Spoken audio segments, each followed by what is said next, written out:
Howdy, and welcome to another episode of Adult Onset Horsemanship. I'm your host, Daniel Dolphin.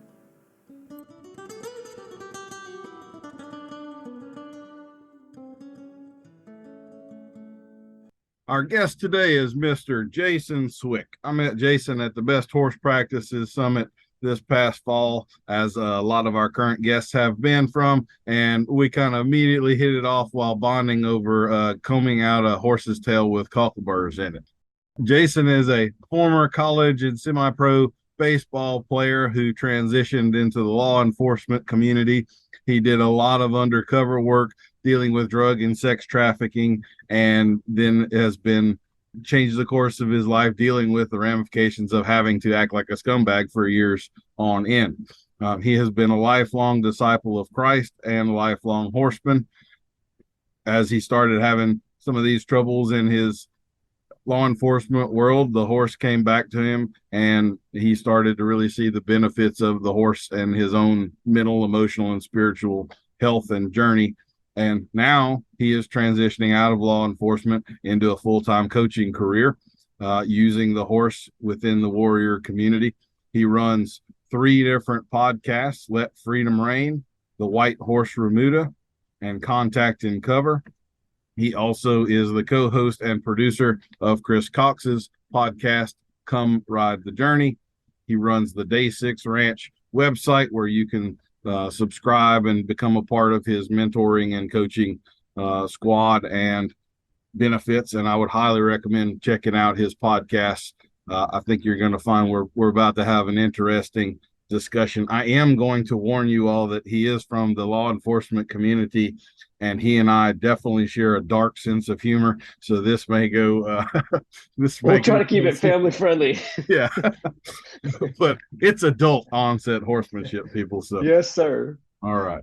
Well, Jason, good morning. How are you doing today? Good morning, Daniel. I can't thank you enough for having me on. And I know we've been trying to get connected since the Best Horse Practices Summit. So I'm glad we were able to get things ironed out and get connected, and looking forward to being on the show today. Absolutely. Well, we're going to start off with the lightning round questions, as we do for everybody. And Jason, these are for points, so you definitely want to put your best foot forward here. Here we go. Here we go. All right. If you were a Jedi, what % chance would there be that you would use the Force inappropriately? 100. Very good. Very good. Morning or evening? Morning. Bay or sorrel? Sorrel. Ah. Does pineapple belong on pizza? Absolutely. Are you a cook? I am. What's your favorite meal to cook? Oh, man. I'm a huge fan of Italian food. Okay. So lasagnas and pastas, things of that sort. Do you have a pet peeve within the horse industry? Oh, I can't say I do. Wow. Man, you want me to send you a list, or right. Maybe that one should be multiple choice next time, huh? Do you if you had to pick between having to deal with a horse that was totally feral, so completely wild, or spoiled, which way would you go?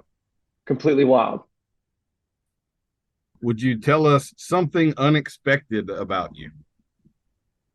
Oh, man. I've committed a lot of crimes on duty. Got paid a lot of money to do it. Okay. We'll clarify that, though, as the show comes out, so you don't think I'm just a rogue cop out there being a criminal. Yes. Yeah. Thoughts or feelings? Ooh, thoughts. If you could choose any superpower, what superpower would you choose? The ability to understand what my wife is thinking at all times. Ooh, that could be a double-edged sword right there. Yes. Yes. Are you decisive or indecisive? Decisive. What year did music end for you? I couldn't put an exact year on it, but I'm going to say the early 2000s. About the same for me, yeah. Somewhere around that line it got, yeah. Yeah. Do you have a favorite piece of tack or horse-related tool? I can't say I do. I gotta say that's one of those questions nobody has really had or they'll pick something generic like I really like, my reins to be a certain way or something. I've always been waiting on somebody. Yeah, I got this bit that was handed down to me by so and so, and I mean like 30 guests, not one person has. I feel unfulfilled here. I don't know what the deal is. I'm sorry I can't do it for you, buddy. That's okay. Who was the best Batman? Oh, shoot. I can't say I even have an answer on that. That's a Okay. bummer. Sweet, salty, or spicy? Sweet. What is your favorite dinosaur or deep sea creature? This is gonna sound so stereotypical, but it's gotta be the T-Rex. Fair enough. I'm angry and vertically challenged. I got short arms too, so we kind of see eye to eye on that level. Have you ever had a UFO encounter? Negative. Okay.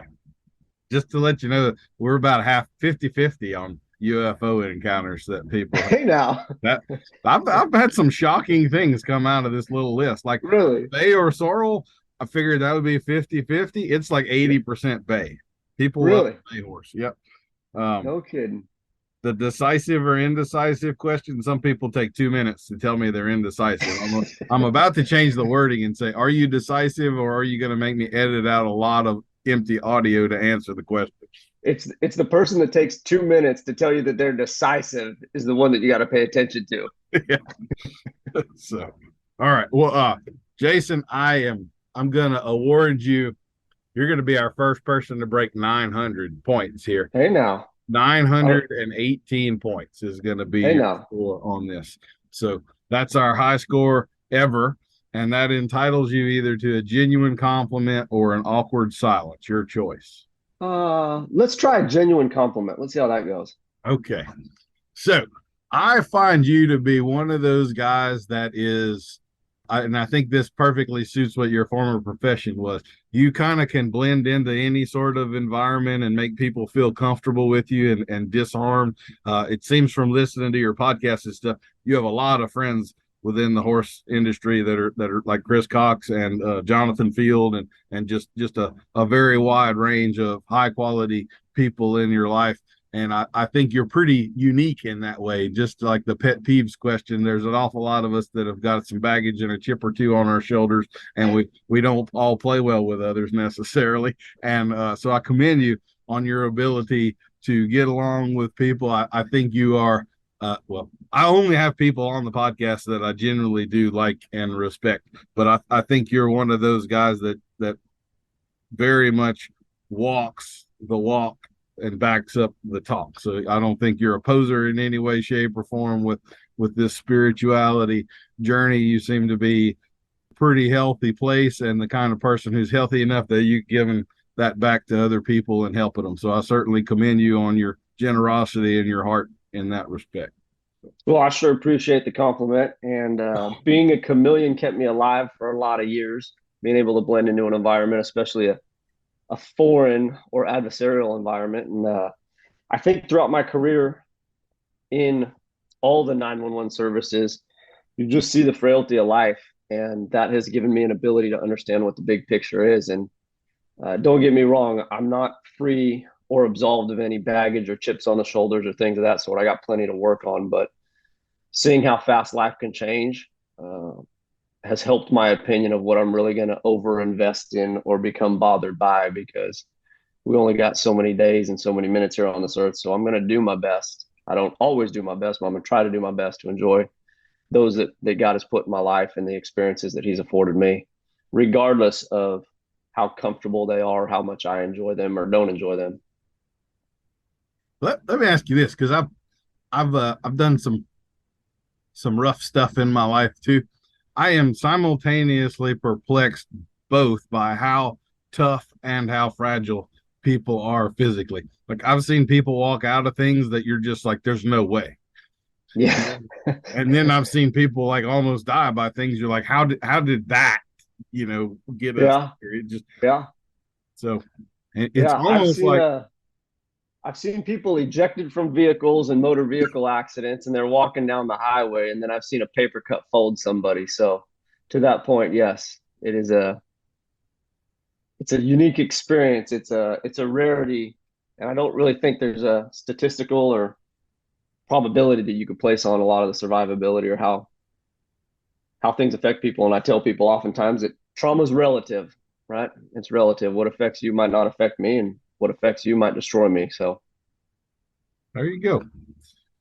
Well, why don't you? I gave a summation of your background. So if you don't mind, why don't you? I guess we'll start with however you got into horses. I know there's a story there for you, and kind of how it transitioned and morphed through your life to where you are now. yeah, yeah. So I first got into horses. I bet you I was probably 6 or 7, maybe 7 or 8 years old. I had a grandfather who's an old school cowboy out of Missouri, and I started kind of your stereotypical way, or a very common way within the horse industry. I didn't come from a lot of money, so I traded work for lessons, and I would go out and clean stalls and things of that sort, and groom horses and things of that sort, and would be taught lessons in return through some of the people that were in my grandfather's network. And at the time, about the same time, I started playing baseball and organized sports, and there came a crossroad there where my family wasn't well off enough to do horses and junior rodeo and things of that sort and organized sports. So I sought better opportunity in athletics and baseball. So I went that route, kind of gave up the horses for a while. And baseball was very, very good to me. It afforded me a whole mess of opportunities that I probably wouldn't have got otherwise. And went and played junior college and played in the NCAA, and then bounced around a little bit afterwards trying to get a job in pro ball. But then there came a time in my life where I wasn't okay with sitting on a bus all the time and staying at Motel 6 and eating prison food just to make $1,000 in a month. So it was time to get a real job. And at the time, I figured, being kind of an adrenaline junkie, being hyper competitive, coming from a team sports environment, I figured public service would kind of be the most easy transition for me. So I had gone to school originally uh, and had a criminal justice degree. But the only reason I got the criminal justice degree is because it was the shortest major offered at that university. So it required the least amount of school to attend, but still afforded me the opportunity to play baseball. So after baseball had ended and I'd gotten that law enforcement degree, an uncle of mine who was a retired fire captain at the time said, "Hey, if you're thinking about doing the law enforcement thing, at least consider the fire service." So I went back to school and got a couple more degrees in EMS and the fire business, and started to go that route. And just by chance, I applied to an agency, a larger agency where I was from, and they did police, fire, and EMS. They're a very, very unique platform. I think they're one of two agencies in the entire country that hold that format. And lo and behold, I ended up getting hired, and I did the fire side a little bit early on in my career. It was a seniority based system, so a lot of the OGs held down the fireside spots, and the young bucks worked patrol because obviously it's a lot more physical job and a lot more demanding. Did a couple years on patrol. Started out kind of working gangs. That was my first niche, and then after that went into investigations. And then while I was in investigations, that's where I really landed my spot in human trafficking and in that undercover plainclothes unit. So from there, I transferred out and ended up going to another agency. I'd had my daughter at the time, and I was driving about 4.5 hours round trip every day as a detective on top of my work day.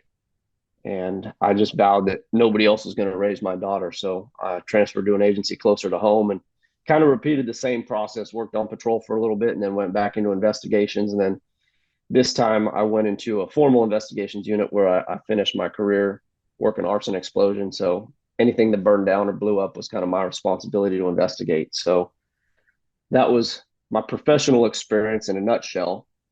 But about the time, if we kind of rewind a little bit, about the time I got into that plainclothes unit in my first agency, I just I didn't know it at the time, but looking back, just the sheer volume of violence that I was exposed to, whether violence administered against me, violence that I was having to hand out just to survive and get by, and then working undercover and watching what human beings are willing to do to other human beings, it started to take its toll. And I always considered myself relatively squared away, mentally pretty tough. Um, like I said, very much a thinker, could think on my toes, could fit into a lot of environments, but the career had forced me to grow up a lot faster than what my abilities could handle. And I was well on my way to anxiety and depression, and my personal relationships were falling apart. I didn't really want to have any professional relationships just because of the sheer volume of the work that we were doing and the type of work that we were doing. I just needed to get away from it. So I thought back to earlier in my life when the horse just made me feel good, and I got back into it just for that purpose. Like I just needed something other than law enforcement, other than dealing with the worst of society. And that's when I got back into horses and kind of started team roping a little bit to feed that competitive drive. And then I want to say it might have been about 2015, 2016. I'd seen Chris Cox do a demonstration at the Western States Horse Expo. At the time, I didn't know who Chris was. I didn't know what horsemanship was. I knew that team roping, I didn't feel comfortable with the horse. I just did not feel like it was teamwork. I couldn't tell you why, but I wanted something more. And watching Chris do this demonstration with a colt, I said, whatever that guy's doing, I need to learn every single bit that I could learn from that man. And so I just went on a warpath to start to further my education and started riding with Chris a lot more often and went through several of his clinics and became friends over the years. And it was at those clinics where I started to unpack some of the trauma of my career and see the benefit of the horse in helping me look at the man in the mirror and be able to objectively work through things. And Chris and I had talked for several years about how can we use this same format of horsemanship to help the law enforcement and veteran community. And at that time, a big thing in the warrior community was the push-up challenge, 22 push-ups a day, or doing all these different, I'm going to call them silly challenges because they don't really move the needle. They bring some level of awareness, but most people do them in vain just so they can get a few likes on social media, you know?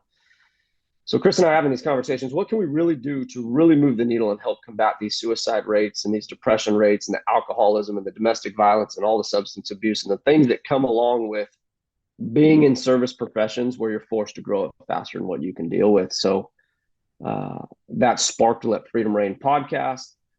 God had laid it on my heart to study the horse and learn the human. And I had a little bit of experience in human performance and stress management and things of that sort. So really, Day 6 Ranch is a convergence of personal and professional experience in my walk with God to use the horse to help the human being see their true and actual value, because I've seen in my own experience that we get so caught up in the world's demands and there's so much pressure to fit into all these different niches and stereotypes that a lot of folks just don't know how to deal with it. And a lot of the ways that we go about working with horses through that horsemanship route has biblical parallels. It has neurological parallels, in the form of neuroplasticity, rewiring the way we think about things and rewiring the way that we view things and rewiring the way that we work through stress and problems and things of that sort. So the horse offered an incredible objective opportunity for people to unpack stuff and do so at a rate where they can truly affect change. And that's where I've been settled in the last couple of years, is really developing the programs, whether it's the mentorship program or some of the online curriculums. Done quite a few speaking engagements to different crowds, whether it be law enforcement, military, athletes, churches, things of that sort, and really using the horse to help people get the most out of their lives.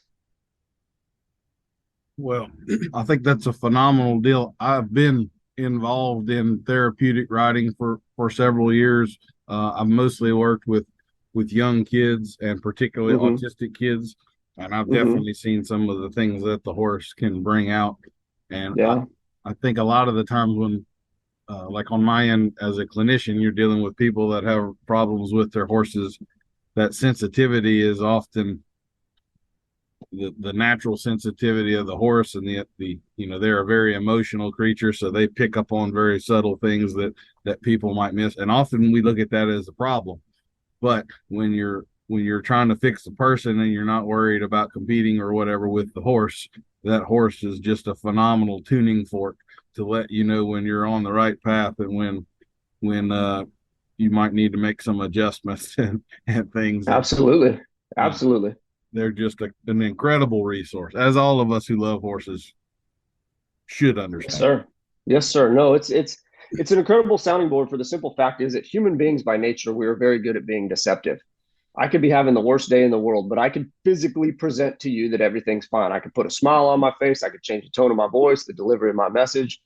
And all things considered, you would think I'm having a good day, but inside I'm going a million miles an hour and I'm stressed beyond belief.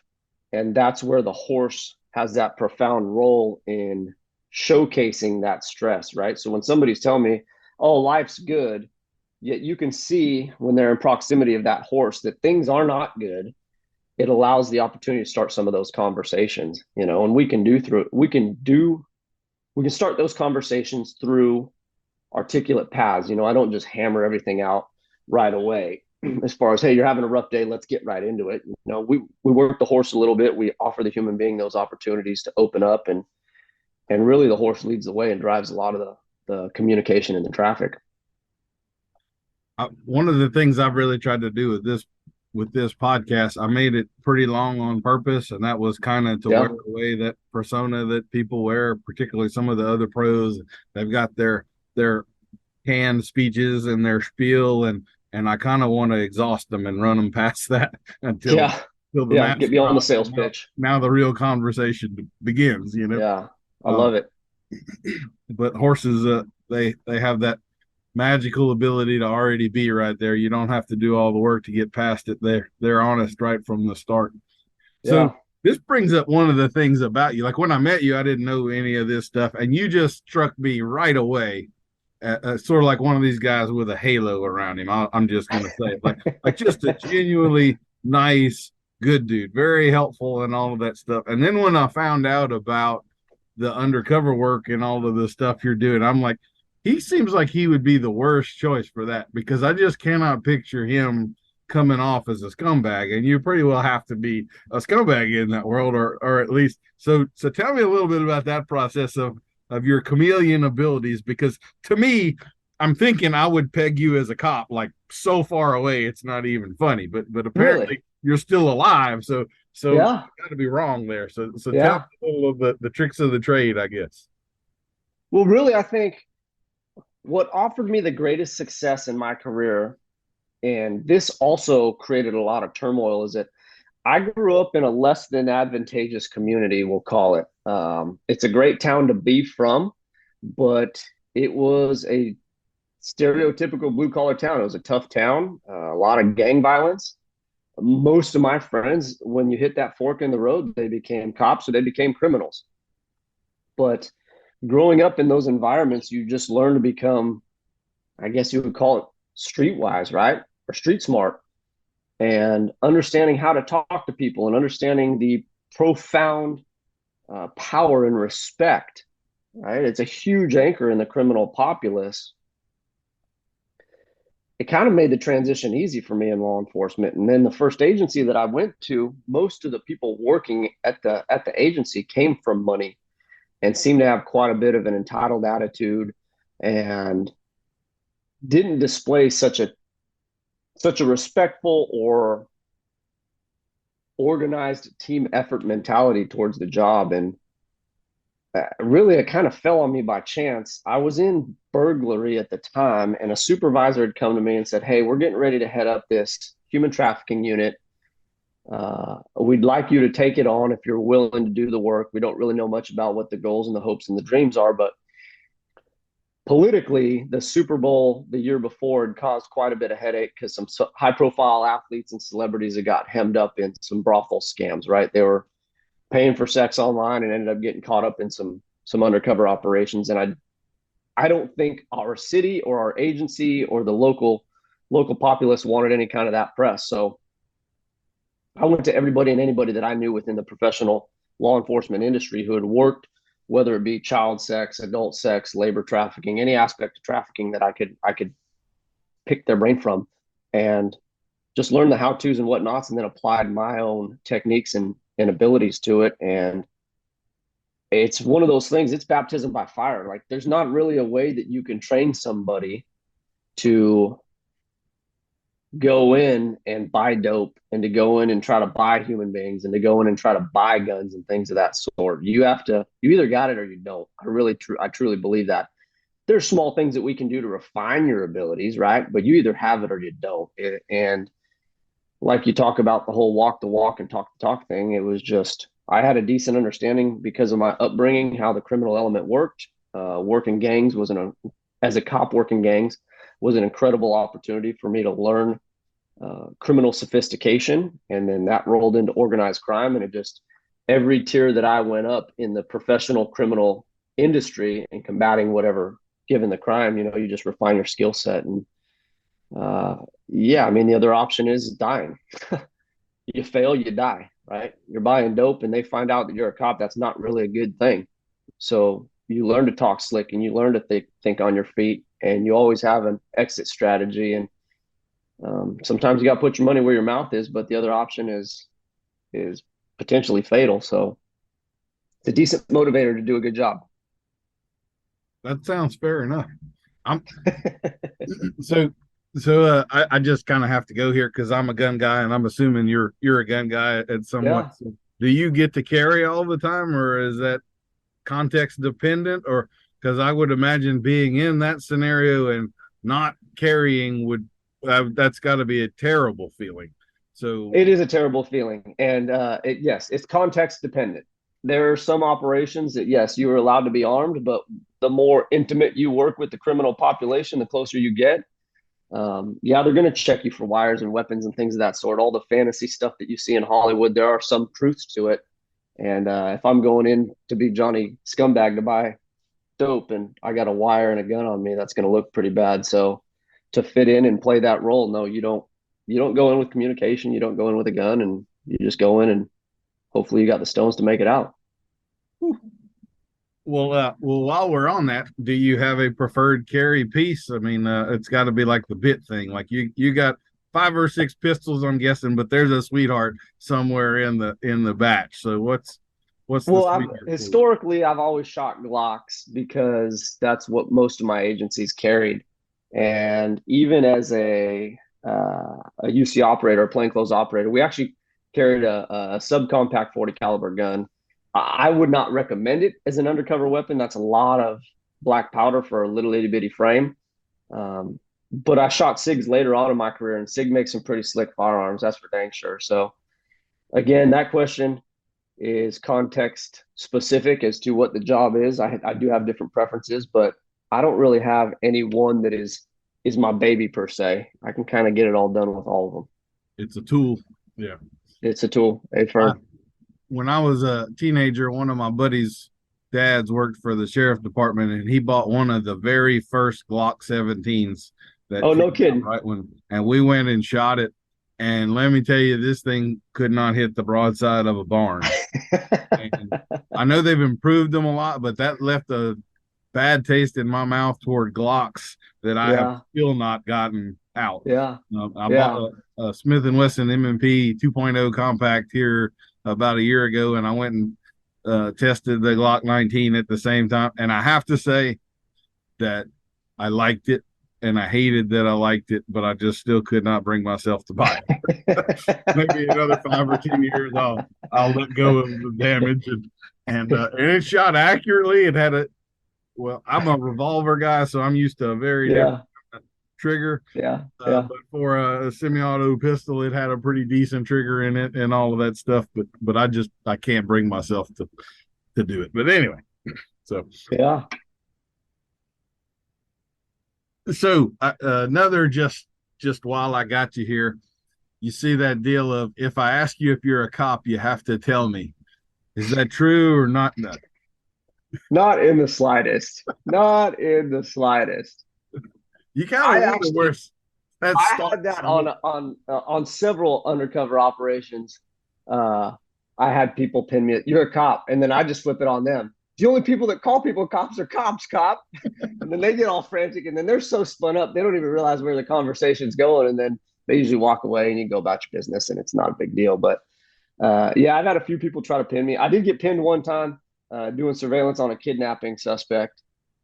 We had to run out the door pretty quick because we had gotten a location late on where this individual might have been, and I had gone out in my running shoes, so I was dressed like a scumbag, but I had nice running shoes because I was just coming off of a workout. Well, obviously, That is not normal attire for somebody that works the streets, is to have, $200 pair of running shoes on with their holey jeans and ripped shirt and unshaven. And I was able to get close enough to ID our kidnapping suspect, and he took off. And we ended up catching him. But later on, while he was being interviewed, after he was done being interviewed, I popped in. I'm like, how come you knew I was a cop? And he's like, dude, those shoes were way too nice, way too nice, way too nice to be a scumbag. I said, yeah, you're right. So, yes, I have been caught with my pants down per se.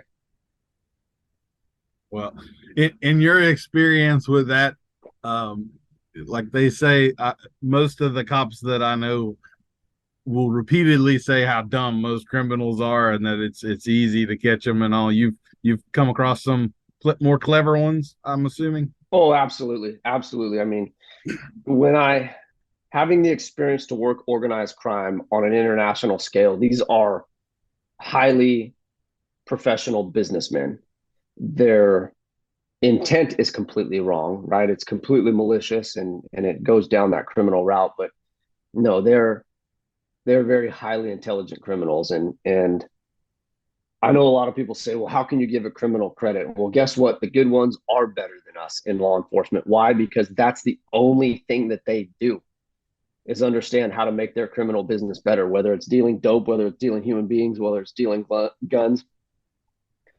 As a patrol officer and as a detective, I mean, there's only so much you can get done. And usually your work days are 8, 10, 12, 14 hours, right? And eventually you have to go home and walk away from it. But there is a huge populace of the criminal element that is far more intelligent than most people or most law enforcement agencies would give them credit. And just I guess I'll wrap up on this and get on to happier topics. But in Yeah. your experience, the human trafficking and the sex crimes and all of that stuff. And I would have to say, like, if I were a cop, that would probably be the most difficult area for me to handle. Like if I walk into a room and there's a guy molesting a little girl or something, I'm gonna have a hard time putting cuffs on him rather than taking him to some woods I know about out of town and so forth. I don't think I'd have the self control to follow the law always in that. And so I It's commend you on that. But yeah, it's I don't know, it's a heavy topic, man, and especially when it's tough when anybody's being trafficked, right? It's a deprivation of civil liberty on an egregious scale. But when children become involved, there are great levels of discipline and restraint that need to be deployed to do your job effectively. And using that restraint, but then battling the human response or your human natural response is where a lot of people get hung up. I can imagine. They bury a lot of that stress and pressure and trauma, and there's things that I can't unsee. There's things that will never go away. They just change my baseline in life. There's things that my wife knows. There's things that I've seen and experienced in my job that she will never know, because I truly believe God put me on earth to deal with it, to insulate and protect humanity from it. Um, so it's something that she doesn't have to experience and they don't have to experience. So um, it is what it is. Well, if you had to give just the general populace some advice on, like, I'm assuming this is more widespread and common than most of us decent lay people not involved in that would have any concept Yeah. of. Like, what advice would you give us to protect ourselves, our children, and so forth, so that we never have to see or deal with some of these kinds of things? Is it a stay away from truck stops, or what's the advice you'd give us? Here's the advice that I would give, and this comes from working gangs and trafficking, right? Most trafficking victims, most gang members, they did not have leadership in their life. They did not have positive influence in their life. So they went to the streets, not knowing the ramifications, right? And a trafficker would present that form of leadership or that form of care, whether it was genuine or malicious. And obviously, most of the time it was malicious, right? But it filled that void in that child's life. And then they end up in a place, they end up in water deeper than they can swim, if that makes sense, right? So my advice would be involved in your children's lives. Be involved. Provide so much value to your children and your community that they don't seek leadership anywhere else. that they don't want to go anywhere. Think about it if you want to make the horsemanship analogy. When you create that draw and that horse wants to work its tail off for you because it knows you're going to treat them fair, because it knows that you're a responsible leader, because it knows you're judicious in the way that you handle that horse, they don't want to go anywhere else. They want to be with you, right? It's no different in the human element, and this is where the parallels start to bridge the gap, right? When you are a true genuine leader and you represent true genuine care and love for your children and the people that are placed in your life, they want to be around you. They're not going to have their head up looking on the other side of the fence. They're not going to start wandering and things of that sort, because here's the deal. There is always going to be some form of an attack. There's always going to be some form of a challenge in life. There's always going to be some form of outside influence. And you could call it social media. You could call it mainstream media. You could call it different individuals that are placed in your kids' lives, whether it's coaches, teachers, other students. There's always going to be negative influence and there's always going to be a challenge. But the better we do at preparing ourselves, which means handling the fundamentals of leadership and love, the better chance that we have at success, or the better chance that we have of navigating those challenges and actually surviving the challenges rather than ending up with prodigal children, if that makes sense. We I'm gonna get a little candid here and tell you Yeah. the epiphanies or deals that affected me here recently. I feel like if I had about another 12 or 15 sons to raise, I would probably figure out this being a dad thing. But I definitely feel like I kind of muddle it up. I'm learning. It's like your first two horses that you Oh, start, yeah. get a whole lot of experience, and you look back, you're like, wow, I really I didn't do did a all very that good wrong. job there. Um, but I heard this deal. I was kind of struggling, probably more my own ego than anything else. But like my sons can be turds around here. I mean, they I know they're good kids, but they talk back, they're whining, complaining, just like, am I doing a terrible job here because we're having to deal with all this?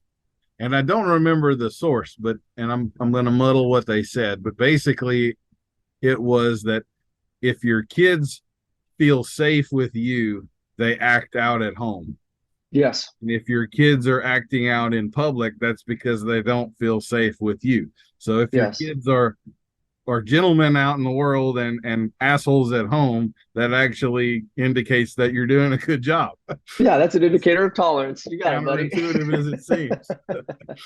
So, Yeah, yeah, and that's the thing too. Is it with? I mean, there's got to be grace given in this process too. There's parameters in which we raise kids. If you drive them such down a tight road, then yes, you're going to drive them away, right? You got to loosen up those parameters. I mean, you think the width of a road, a typical roadway is 10 to 12 feet per lane.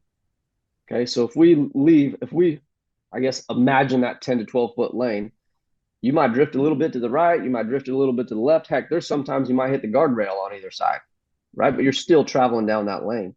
When you make that lane 1 or 2 foot wide, it's so unenjoyable to navigate that road. You're being forced down that road. You cannot wait to get off and pull those blinders off and just run amok in the world, right? So there's balance on both ways. We want to give them being children or the people in our lives, we want to give them the ability to make mistakes and learn from life and guide them down the right path and give them the opportunities, like the horse thing, right? Oftentimes as a horseman, you have an idea in which way training needs to go, but there has to be some level of giving the horse ownership and power in making that decision. Yes, it's a path of travel that you want the training program to go, but you got to let them make that decision, right? If you sit there and drive nails and drive nails and drive nails and nitpick on that horse because they have to be so perfect and so in line that they don't know where the boundary is, right? They don't know how to make their own decisions. They can't develop the confidence. I always tell people jokingly, like, you don't know where the line is until you cross it. But if those lines are so close together and every single step you're crossing it makes it such an unenjoyable experience that you're actually detracting from the progress. You're detracting from the confidence. You're detracting from the independence that you're trying to instill, whether it be your kids, your horses, your employees, your employer. So it's definitely a fine line, and it's hard to say where those parameters should be set. I think it's unique to each individual and each process. agreed. I definitely know on the horse end, there are those trainers out there that are really perfectionists and they're always picking on their horses, and that is the recipe for a time bomb. Yeah. That's how you build a horse that winds up with some of these really odd quirks down the road that we try to have to dissect and figure out how we got here. And it's by not making those lanes wide enough at times, Yeah. for sure. Absolutely. So just this also brings about the philosophical thought for me. So since you've had to be a professional dirtbag and you've seen the underbelly of humanity, Yes, sir. do you think that there actually is such a thing as good people and bad people, or is it more contextual and choices and opportunities, or what are your thoughts? Gosh, that's a pretty dynamic In question. 30 words or less. No, I'm joking. In 30 words or less, I think by nature, people are good. I think in which people succumb to the pressures or negative influences in life, I think that's where the digression starts to take place, right? When there's negative influence in your life, or there's, gosh, how could I articulate this? Because I'm running out of words. No, I was joking about 30 words. This is, No. feel free to expound. Yeah. So I think people have different thresholds in which they cave to pressure. That's really what it comes down to. Yeah. And a lot of what I've done is kind of, it's funny you mentioned this because I'm doing some research now on the ideas of tolerance and resilience, right? On one side of the spectrum, can people take on higher levels of stress and pressure and trauma in their lives because their bucket's just bigger than everybody else's? They're more tolerant than everybody else. Or are those people who seem to be able to take on higher levels of stress, pressure, and trauma and be able to function at a higher level? Are they more resilient? And in my opinion, resilience is represented by an actual skill set to deal and work through those stresses and pressures and traumas and not letting them have such an impact in your life, And I think that kind of touches to your point. I think inherently we're good people. I think some people cave a little bit easier to the malicious influence in our lives versus others. Have you come across anybody that you just think is evil? I mean, like this, there's no Yes. good in this when this was, Yes. yeah, Yes. there's got to be a Absolutely. percentage out there that's just, yeah. Absolutely. I don't think a lot of people really take that into account. I No, there. we see that with the horse world too. That I've seen enough to know we can't save every horse. I mean, there are horses out there that are beyond our ability to deal with, and you can waste tons of time and resources and expose yourself to a lot of risk and danger, or you can recognize with maturity that this one is just beyond what we can deal with. Yeah. No, there was a case early on in my career. This guy's a bona fide serial killer, and it's one of those cases where he may have been good at some point, but evil definitely had a stronghold in his life, and there was no coming off of that. Okay. Well, how about we transition to puppies and kittens and happier thoughts? Yeah, I was gonna say, you got a unicorn around here somewhere? Go for a unicorn ride. Why don't you tell us a little bit about your background with horses? Like, I guess we'll take it from the discovering Chris Cox and sort of your Yeah, journey in yeah. horsemanship, maybe some of your personal horses, or if you've done things on the side with other horses. Tell us a little bit about that. Well, shoot, it kind of started for me. Like, really, what drove my education is that I'm kind of a autodidactic learner by nature, right? I like to just dive into things and I like to teach myself and I like the experience of messing things up rather than and learning the lessons from it rather than somebody just showing me right out the gate, if that makes sense. And maybe that's a ignorant approach to take, but that's kind of how I do business. And when I was team roping and I described not feeling a connection with that horse, I really didn't know what a connection felt like. I know what teamwork was, and I know what a willing worker was, and I know what a teammate was. And I did not feel that when working these roping horses. And so that's what really started to drive my passion in understanding the horse because I know that to become the best at what you do or pursue being the best at what you do, you have to have a level of commitment. And if you're in a team component, you both have to have a level of commitment. So it didn't matter if I wanted to go out and be the best team roper in the world. If my horse hated me and my horse didn't want to go out and do their job and didn't enjoy their job, it didn't matter what my hopes and dreams and plans were. So that really was the genesis, I would say, of the horsemanship journey for me. And then piggyback into watching Chris, just watching the transformation of that horse in that, 30, 45-minute demonstration really solidified that there was something there. I didn't even know what something was, if that makes sense. But whatever he was doing, he was highly efficient. That horse was very well connected. That horse was very willing to work. And that's what I wanted to learn. And I had done, after baseball ended, I went back and coached. And when I was in EMS in the fire business and law enforcement, I always taught in different disciplines and profession, or different disciplines within the professions. So I knew what it took to motivate people. And I always seemed to get really good results. And what I feel sets me apart is that I have a pretty decent understanding of human behavior in the form of understanding our own inadequacies and our own insecurities. And for whatever reason, God's given me an ability to tactfully unpack those with people. And I tell people, I think the reason I'm as successful as I am in that coaching realm is because I've fallen on my face so many darn times in my life and had to dig myself out of so many ditches that I've just fallen on my face and stood back up more times than you. It's not because I'm an exceptional human being. It's not because I'm better than anybody else. I've just probably done it at a higher frequency or more often than you have.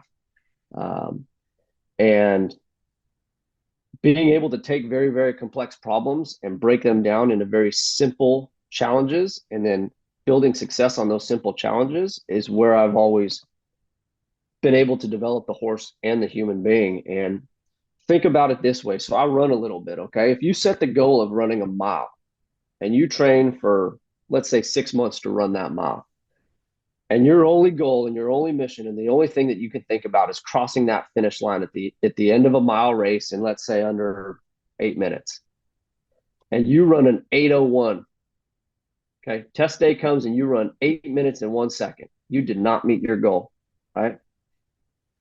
When we take that same goal of running a mile in under 8 minutes and we break it down to the most purest form, which is the stride, how many strides do you take in a mile? How many training runs? How many training runs did you go on that include? I mean, we're talking tens of thousands of strides, right? That's tens of thousands of victories. We're starting to learn how to win. And then as we start learning how to win better and we start obtaining more wins, you start to become more hungry, you start to become more passionate.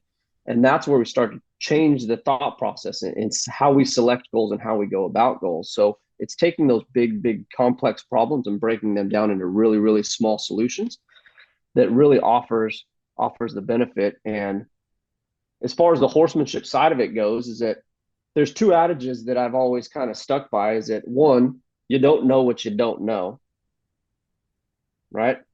If you don't know how to fix a solution, you can't hold yourself accountable, and you sure as heck can't hold your horse accountable. And it seems to me the better I get at horses, the more deficiencies I see in previous steps or the foundational steps of anything, right? I mean, let's take a lead change by way of example. We're just going from a left lead to a right lead.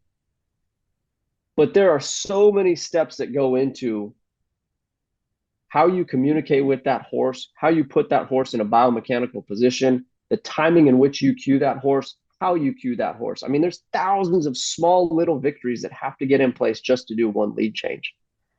You can go out there and just mash lead changes all day, right? But if you don't go back and teach your horse how to understand a cue or the intentions of your cue, or you're not consistent enough with your cue that your horse even understands it, going to create a problem, right?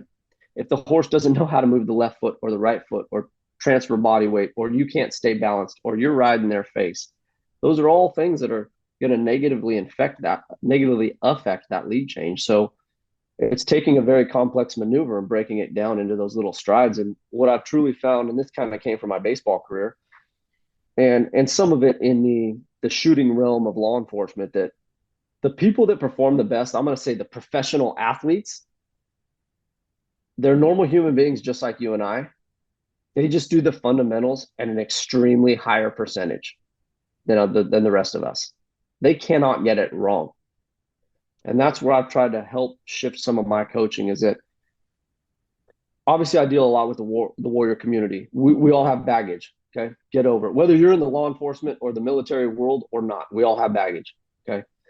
But the way in which we view that baggage, the way in which we work through that baggage is going to determine our success, the way we perceive those experiences. And there was many times in my life where in my career, I'm just going to say force had to be used. Okay. I had to go hands on with a suspect. I had to get in a physical fight.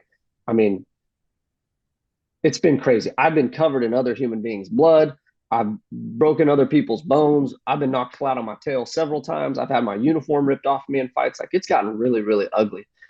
And when I was in the valleys struggling with that stuff, I would think, poor me.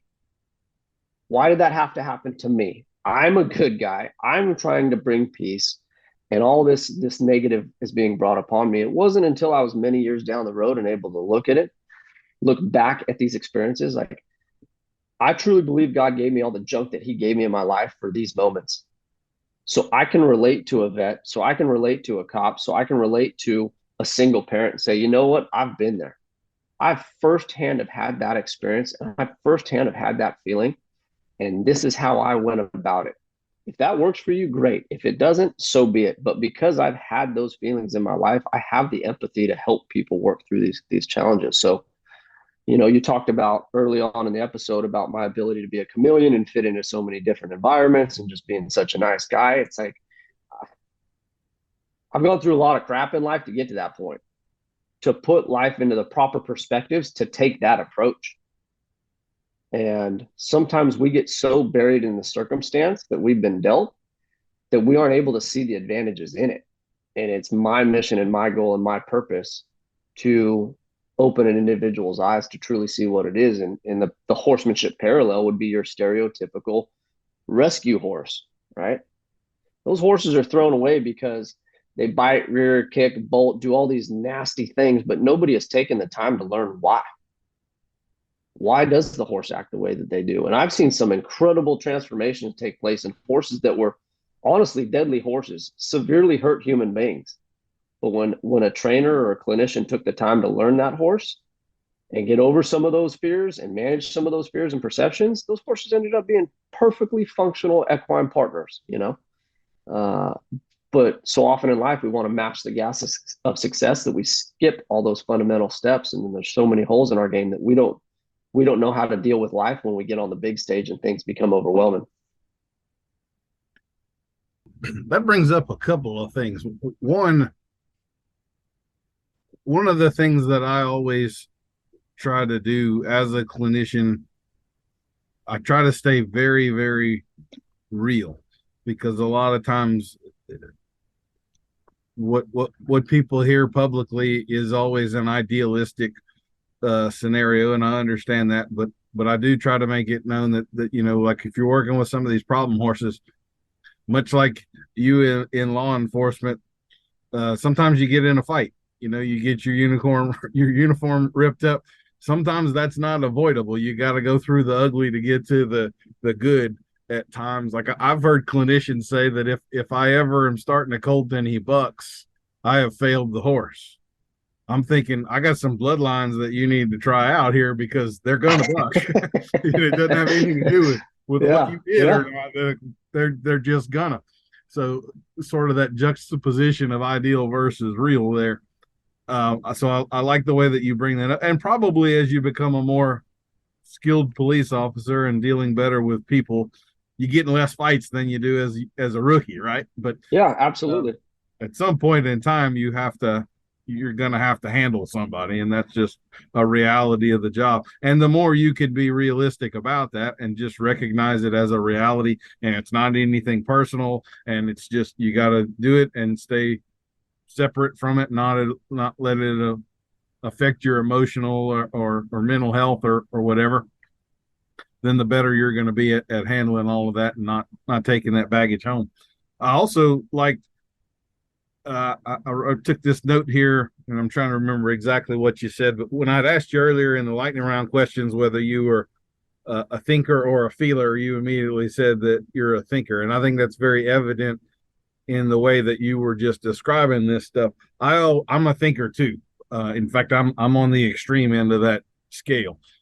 I always find when I'm listening to feelers talk that they talk in these big abstract terms, but they never come across anything that's actionable. where thinkers tend to break down the abstract into actual actionable, like your mile scenario. I'm going to run a mile at the end of 6 months. Maybe week one, I'm going to work on running 100 yards and walking 100 yards and running. And now I'm going to actually break that down into actionable, completable steps that will build me up to, this goal that I have in the end. I always find that the feelers, you listen to their speech and it was an hour long and it was great and you come away feeling good about it, but then you say, okay, well, what are you going to go home and do with your horse? Yeah, what do I do now? And you get the blank stare. I don't know. Yeah. They didn't really give you anything actionable to go home. Yes. And so there's kind of that dichotomy right there. We have to dance that line of people want to feel good and they want to have fun with their horse. At the same time, if we don't come up with actionable objective tasks, then we can't actually make progress. You're just gonna kind of dog paddle in the middle of the pond, but you're not gonna actually go anywhere. Yeah, it's a great balance on accountability, and you described it very well, like with the horses that are buck, right? Or the buck, and you have some bloodlines that run a little hotter than others. Obviously, if a horse, and I'm using buck by way of example for conversation's sake. If a horse is going to buck, you have to start checking those boxes, right? Are they physically in enough health to where they're not having issues, right? That is causing the buck. Have we addressed fear? Have we addressed communication? Have we addressed all these small things that could result in a buck? If you've handled and addressed those things, well, guess what? Now it's time to just hold the horse accountable. That's a behavior that we're not going to tolerate and that we're going to have to work through. So how do we work through it? We either take all those other reasons that a horse could buck and we dig deeper and try to find if there's an underlying issue that we oversaw, or you know what, sometimes it's just that dog fight that you described, right? You got to get through the ugly to get to the good. And I think people limit themselves tremendously from a potential standpoint because they think so conceptually with goals. Goals are so often attached to events and not processes that when we look at the big picture conceptually on a goal, in 6 months, I'm going to run a mile. Well, you know what? If you've never tried to run a mile, 6 months might be a completely unreasonable goal. You might be able to do it in 2 months. But when we take that goal of running a mile and we focus on the process, well, what's the process of running a mile? I have to think about running. And after I think about running, I have to actually get the proper clothing and equipment to do the running. Then I actually have to get out on the road and do the preparation that it takes to run in the form of stretching or conditioning, right? Then you have to actually get out and travel miles. And when I started my running journey, actually, I think the first mile that I ran was at like a 14-minute pace. And this is not to brag. This is to demonstrate why we focus on process when goal setting versus the conceptual or the event-based goal setting. I ran like a 14 and a half minute mile, maybe. Now I cruise at 7.5 minutes. I run multiple miles at 7.5 minutes. I'm talking half marathon at 7.5 minutes, 8 minutes. Why? Because I just went out and I trusted the process. I woke up, I needed to run, I got ready to run, I made sure I was hydrated, I made sure my diet was squared away, I made sure my equipment was good, I made sure I had a plan, and I went out and did it. Some days I had great runs where I went faster. Some days I had horrible runs. But I always focused on the process, and the finish line seemed to always take care of itself. But when you stare at the finish line, you get lost in the process, and that's where people start to fall off in their goal setting, in my opinion. I think, Jason, we've come to our point of having our sponsor for this episode. And given your background, I reached out because I wasn't sure if this sponsor was still going to be viable or not, given some recent occurrences. We've given them a few shout outs, but we are once again proudly sponsored by the Alec Baldwin School of Firearm Safety. And throughout the controversy, we stand behind Alec Baldwin because there's no way in hell we would stand in front of him. So, yes, absolutely. I think that's a fair assessment. That's a fair assessment. This brings up, have you ever done any cowboy mounted shooting? I have not, but I have a great friend that does a bunch of it.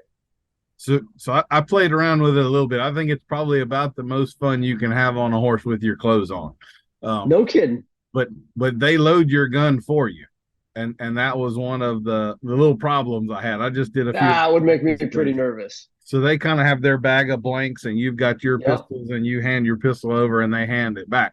And I was like, every time they hand it back, I'm checking the gun. How someone could, because you're right. There's people outside the fence. I mean, you are pointing that gun in the Oh general yeah. direction of people as you're doing it. And if you've handled guns a lot, the thought of just randomly pointing guns in the direction of people that you're not intending to use that gun on is pretty unconscionable. So Yeah, it's a terrifying thing. For me, it was a huge eye-opening experience when I went from uh just being a cop to instructing firearms. mhm. When you're on the actual firing line, right? You're paying attention to your lane or your course of fire, whatever you've been instructed to do, but you're not really looking left and right at what the other officers are doing. But when you become an instructor and you step back from that firing line and you start to have that big picture, there is some crazy stuff that people do, um, and don't understand the potential mortality in their errant behavior. So it is a terrifying thing, whether the shooter is experienced or inexperienced. And some of those fundamentals, like which way you point a firearm from the school of safety that you were talking about, is a literally a matter of life and death, as we've seen. Yeah. I started my sons off when they were about two with the cap Yeah, pistols with the little red tape and all, and we would practice yeah, finger off of the trigger and where you're yeah. pointing your muzzle and all of that stuff. And by the time they get to the age where we're handling real guns, I can breathe a whole lot better. But I actually do a fair bit of firearm coaching. I teach hunter education classes. I've Oh done yeah, workout stuff, and then I'm a coach for our 4-H shooting sports team. And there are some other people's kids that absolutely terrify me. I've had to pull yes, guns out of hands and stuff just because they're like, swinging the barrel around. yep, yep. That's one of those things. And I'm sure you also know, we'll get a little political here. We've got all this gun control debate. And always when you hear these politicians and people talking about guns, it's always very clear to those of us that actually do know about guns that those people don't have a clue how guns Yeah, actually function and what they're talking about. And it seems like you should be educated on a topic before you I can and in jump out this, there. yes, I was part of our labor negotiation group when I was in law enforcement for a while, so we dealt very much with um, politicians who would want our union's candidacy or support right throughout their campaign, and it's very disheartening to see how uneducated these public figures are, these public politicians are, and they'll get up on a podium in front of all these cameras and speak very, very well, but come so from a place of a lack of education would be a very kind way of describing the delivery of their message. And I think, and this ain't to go down a rabbit hole, but I think if lawmakers really spent a lot more time in educating themselves into the brass tacks of what they're trying to sign into law, our country would be a lot better off as far as writing laws and writing effective policies. Yeah. I feel a little obligated here to share a few statistics with people, and I didn't bother to look this up for today, but one thing a lot of people don't understand is that about 2/3 of all gun deaths every year are suicides. So what we're talking about right now, which is essentially, or we're about to get into, managing mental health of people and making sure that Yeah. they're in a good place. That is, if you're trying to lower gun deaths in the country, that's the biggest pot to go to right there, where you can make the biggest difference, because most of them are not homicides. Of the homicides, most of that is gang violence and all the school shootings and those sorts of tragic things that happen are a very, very small percentage of the actual problem. And also, just statistically speaking, way more people every year are killed by hammers and knives than guns, even including all of the suicides and the gang violence and all of that stuff. So to me, it's a ridiculous topic that they're not even coming close to addressing the real reason behind. A gun's just an inanimate object.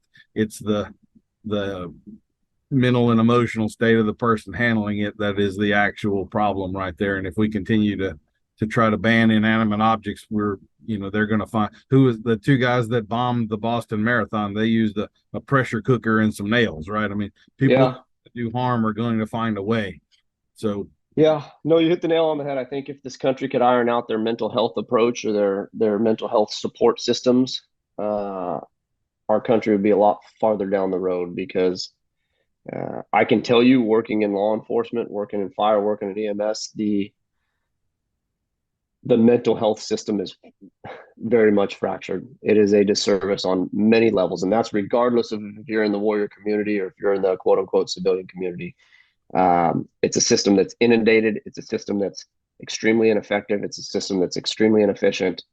And a lot of things such as human violence and addiction and things of that sort would probably iron themselves out if we could find more sustainable answers to getting people access to credible mental health and care.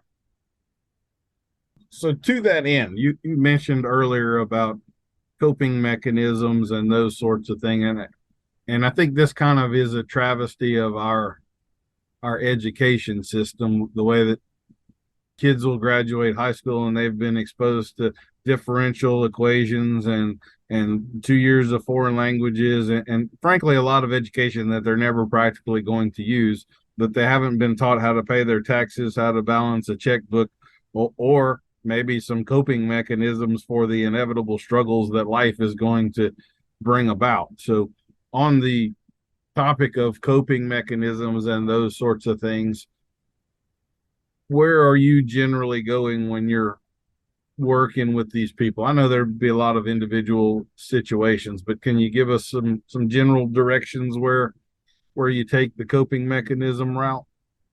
Well, I think the first thing, and I can speak in my experience, the first thing that I had to develop was an ability to feel. And part of my job, heck, we received training on it, right? Is stuffing down emotion because when you're in a life safety circumstance, you can't lose your cool when people's lives are on the line or when your decisions affect the mortality of an individual. You have to keep it together. Well, the downside to that is you do that frequently enough, you never get the chance to actually work through that experience from a mental or emotional standpoint. Why? Because your call volume is so high or you have to get home and try to get some sleep because you got to be back to a shift the next day. And then we don't even need to go down the rabbit holes of the stigmas of getting mental health, right? Or receiving mental health.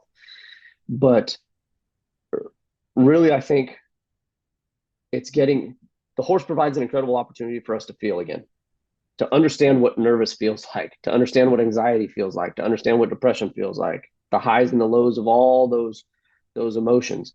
And once we have some form of an ability to feel, then we can start to process things. Because, like I tell people, with post-traumatic stress, post-combat stress, however you want to describe it, in a nutshell, you have a traumatic experience, and there's a certain process that your body has to go through to metabolize that experience, to actually process it and quantify it and make sense of all of it. Well, what typically happens is that process is interrupted somehow and never completed.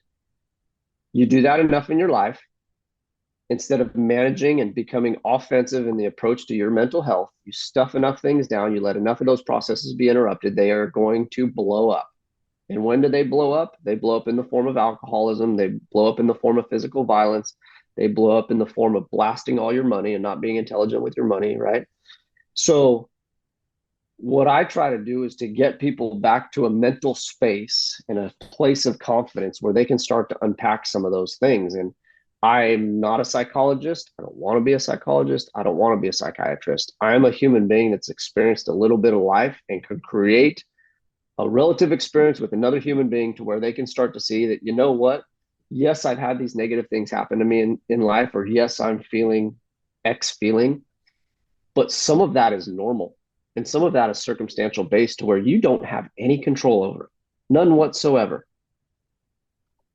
You can keep going down that train track if you want, or there's a few options where we can get off and start to manage some of those things. And really, I tell people the hardest thing to do in this process, as far as mental health or human performance, however you wanted to see it, is looking yourself in the mirror Because when you look yourself in the mirror, there's so much shame and guilt that come with previous experiences, whether it's trauma, whether it's inability to perform, whether it's how you treated somebody, right? We need to start looking at those things objectively and what were the circumstances and the fact patterns that influence it. Like, I'll use an officer involved shooting by way of example. When we're investigating an officer involved shooting, we don't just look at the shooting the moment the gun went off, right? We look at everything that led up to that. What were the suspect's actions? What were the law enforcement officers' actions? What were other factors? What was the weather? What were the environmental circumstances? Was it in a city environment? Was it in a rural environment? What was the officer's workload? What was the suspect's criminal history? Was anybody under the influence, right? There's so many contributing factors in this that we have to start breaking those things down. And it goes back to working on the fundamentals. When we're just feeling poor about ourselves and that's all that we look at, it perpetuates the problem. When we start to look at why we might be feeling poor about ourselves, then we can start to take some action. Then we can start to set some goals in which we can move on and start creating those experiences or changing some of those fact patterns in which we think about this stuff. And the horse creates incredible opportunities to do that without being in a threatening environment. Because like I joke when I talk about the warrior community, if I got a buddy that I know is presenting with signs of depression and I'm like, hey, dude, let's go to the psychologist today. Let's go lay on the table and talk about our feelings. 99.9% of the time, the guy's going to say, absolutely not. I'm not going to participate in that. But when we get horseback and we go ride through the grasslands and they get to open up and they get to see God's creation, it might create the opportunity to have a conversation. Hey man, I know you haven't been feeling well. I see this, that, and the other in you. What's going on? They may start to disclose some stuff, they may not. But again, the horse gives us the opportunity to unpack some of this stuff at a pace in which we can actually affect change. Because the problem that we see in the warrior community is that when you experience what you experience throughout your career, I'm talking the horrific things that human beings do to each other, the physical trauma, the psychological trauma. The first major hurdle is the individual seeking help cannot bridge the gap and cannot connect with the healthcare provider. Like if you're a psychologist or psychiatrist and you sat in a clinical academic environment your whole entire life, how am I going to trust and believe and understand and know that you know what it feels like to hold a dead child? We automatically cannot connect. And that's what I'm here to get help with. So if I don't see any credibility in your life experience because of who you are professionally, I'm going to be a lot less likely to open up and actually work through some of that stuff. But when we get warrior communities together and people of like mind and guys that are willing to mentor other guys, I mean, it could be women too. I'm just saying guys for the sake of conversation, but I could take that same exact moment and say, you know what, dude, I've been there. And you know how this affected my life? And these were some of the challenges that I faced. And these are some of the things that I sought to right those wrongs in my life. I don't want to be the answer to everybody. I don't. I just want to be the spark. There's plenty of other resources out there that are going to fan the flame, that are going to water the seed, that are going to, reap the harvest. I might just be the guy that plants the seed. And that's where I think I take a unique approach in serving this warrior community is that God has afforded me quite a bit of been there, done that experience. And I was buried by it, but he's also been gracious enough to see me through it and carry me through it. And because he's treated me with such love and care, I have to be stewards of those opportunities, right? What he instilled in me to help me fight and work through these problems are not skills of my own. They're gifts I've been stewarded, and now I have to share it with the next generation coming through. I think that's phenomenal. I think it also, a few of the truths is that all of this stuff does have a physical component. I know in my horsemanship journey, that's kind of new news to me, and I have to thank people like Nashawn Cook and Amy Skinner and Jack Blue for Heck yeah, making me think a little bit more about the like the posture of the horse being more connected to the mentality. And there's parts of that that are obvious, like a high-headed horse is in an obvious certain mental state, but it goes deeper and gets more subtle at the same time.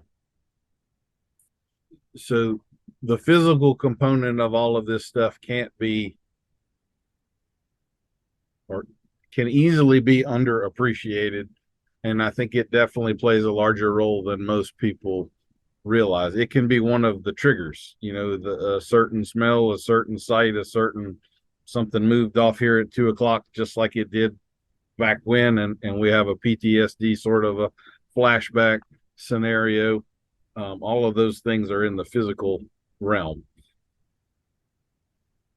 And it's very true to that exact point. My wife used to watch I forget what the name of the show was, but it was based out of a trauma ER. It was a fictional show. And when she would turn it on, I couldn't watch it. Like I would have to leave the room. And she would always ask, like, why do you leave the room when I turn this on? I said, Kelly, when they bring in a burn victim or somebody from a vehicle wreck, you see it for what it is on TV because your mind and your body does not have the experience of doing it in real life. When I watch that same exact scene of a motor vehicle accident victim coming in, like I smell what an airbag smells like when it goes off. I smell what coagulated blood smells like when it goes off. I smell what vomit smells like when it's full of alcohol. Like my body goes to those experiences, and that is a lot to deal with. And I deal with so much of it at work that I just can't do it at home too. So I have to set a healthy boundary, right? And for years, she'd watch the show not knowing any of this experience because it's my problems that I have to deal with. That's how I saw it. So I'm not going to burden her with it. But it just got to a point where I had to convey. So she knew where I was coming from. So she just didn't think I was vacating a room because I didn't like a TV show. That makes sense, And those are some of I would say, a more common hurdle that you see is that people watch these movies and these TV shows of these gunfights and these violence and these war scenes. But when you've firsthand experienced it, it hits home a little different than just watching an entertainment show. As we're talking about the coping mechanisms, I don't have any personal experience with this, but I do know what I would consider to be the most successful coping program that I'm aware of would be Alcoholics Anonymous. And it really has a lot of the same things in it. We've got broken down actionable steps. Those steps involve you setting goals, taking accountability. You're a Christian, I'm a Christian, and so we're both followers of Jesus and the Lord. But Alcoholics Anonymous requires you to submit to a God. It just doesn't have to be that sort of a formal God. It may be some other thing, but that submission, that recognition that I'm smaller than, and I also serve something, that these all seem to be universal among the human condition of the path to healing, dealing with the trauma, getting yourself onto the right road. So in terms of your coaching program, your mentorship and all, do you kind of have a roadmap set out, or is it far more individualistic? I mean, you have on your website like certain coaching levels and things. So yeah, what's kind of the organizational structure of that, I guess, is what I'm getting at. So the structure of the coaching is very depending on the commitment of the individual, right? If you're just kind of feeling out the waters, well, we can tailor a program to that. If you're wholeheartedly committed and you realize that change needs to happen in your life, then let's jump in the water. Now, I have some things that I think people need to iron out in their lives to be successful, but my program is not a cookie cutter program because of the relevance of trauma, right? What you experienced and what could be a problem in your life might not be a problem in mine, or it might not be a problem in 10 other people's cases, right? But if it's important to you and it's real to you, so we have to navigate those waters specifically. And if those waters don't fit into a lot of the typical cookie cutter coaching programs, then what service am I providing? I'm just trying to get you to conform into one of the modalities. And to me, as a service provider, that's completely ineffective. I'm here to provide a service to the individual. I have to bring value at the level in which you're ready to commit. And because it's so individually based, I have to be the chameleon. I have to be flexible in the way in which I approach it, because some people are wholeheartedly committed and ready to roll, and they have tons of resources and time and ability, and they're ready to make the change in their life. And it doesn't have to be trauma-based recovery. I mean, I have professional athletes, C-suite executives, people setting all different types of goals in their lives, whether it be physical performance or recovery or whatever. But I have to meet the needs of the individual. And if I don't meet the needs of the individual, it doesn't matter what knowledge base I have. Again, it goes back to creating that connection, building that rapport, and creating credibility with the individuals in which I serve. So in short, yes, I do have some things that I think people need to iron out to make sure that they can get the best out of life and really optimize the years that they have here on earth. But that being said, first and foremost, I take an individual approach to whatever the coaching goals are. I guess this would be maybe just maybe I'll edit this out. I don't know, but I'm just Mm-hmm. curious. So I'm big on rapport building too. I'm generally talking about that with horses, but I have studied a fair bit of human psychology on how to do that. And particularly I've gotten into personality typing and stuff where my Mm-hmm. hope is I can meet this person and realize they're the thinker, they're the feeler, they're the whatever. And so my approach to them needs to be this route. I'm going to speak their language, hopefully. Mm-hmm. I wouldn't say that I'm good at that, but I'm way better at it than I used to be for sure. Mm-hmm. So Mm-hmm. do you have any tips or things or what are you looking for when you're meeting those people? Like you've had both sides of this coin. You had to meet a scumbag and build rapport with him. And Yep. now you're meeting the good guys who maybe have Yep. or problems and I guess that's probably easier for you because you've walked the walk and you have been in the same scenes and bad situations and had to see the things you can't unsee and you've got that in common with them. So do you have a little process that you go through to size people up and all, or is it just very intuitive and kind of automatic for you? Well, some of it is intuitive just because I have the volume of repetition, right? But if somebody were asking advice or wanting to get into this, I think the most human and horseman parallel that we can make is you have to develop your ability to listen. Actually listen, actively listen to the horse or the human being to build the communication, because what happens in most human communication is that we'll sit here and have a dialogue and it's going back and forth. You're asking a question. I'm thinking about the response to the question and not actively listening to what the rest of the question is. Then I will start to answer, and you're going to start thinking, okay, what is my follow up question going to be? And it goes back to just being present. If you're wanting to develop your ability to read another human being, listen. If you want to develop your ability to read a horse, listen. They will tell you. And in fact, they will tell you what's important to them. And one question that I've gotten throughout my years of being a podcast host is that how do you know when to ask what questions? I don't write down any of the questions that I ask people. I sit and I listen, and the guests will tell me what's important. And when I catch something that I think is valuable, we'll build on that. Should be no different with the horse. When you're out working a horse, there's often, and tell me this in your experience, how many times have you gone out to the pen and you know what, today we're going to accomplish objective A? And you get out and you get to work in the horse and you're 2 or 3 minutes in and objective A is so far down the road and there's so many other things that need to be addressed that objective A is completely off the map by the end of the day. All Okay? the time. The horsemanship trainers, not the horsemanship trainers, the horsemanship trainers will stay with A because A is their agenda, A is what's important to them, even though their horse has told them, I don't want anything to do with A today. That doesn't mean if you listen and you're a true horseman, or you're listening to the people that the humans that you're communicating with in your life, when they tell you importance B is important, then let's build on B a little bit. And B might reveal C and D and E and F. And before you know it, we've gone down this road that we never even thought we would go down, but we've made constructive progress in the process of that. So actively listening, I think, is if I could give any one bit of advice for communication, whether it be horse or human being, we as human beings need to develop our ability to actively listen to whatever we're communicating with. Kind of going back to the school thing, we have kids that have reading comprehension and all that stuff. But imagine if one semester of 1 year was teaching active listening and the 80% of communication that's not said. Like I could say as a clinician, there are a lot of times when I'm working with people that are having a problem and it's sort of a bravery issue on their part. And I'm asking, are they ready to do this? And they answer yes. And the answer was clearly a no, but the word Yeah. was yes. That Yes. happens Yes. all the time. Yes. So like, okay, well, Yes.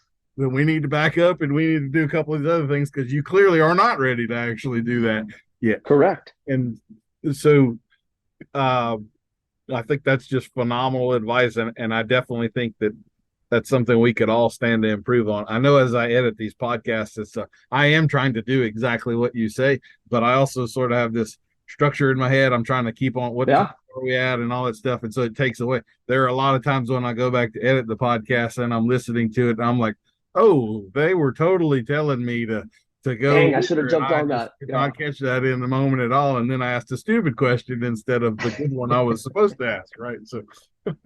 But it you happens. think about it, like I think back in there was one time, so I bought this Palomino horse. He's out in the pasture behind us right now, behind the house. And he was supposed to be the horse to get me to the next level. That's how it was sold to me, right? And I was so green and uneducated that I jumped on the opportunity, not knowing anything about horses or actually connecting a horse and a human together to set off on a journey.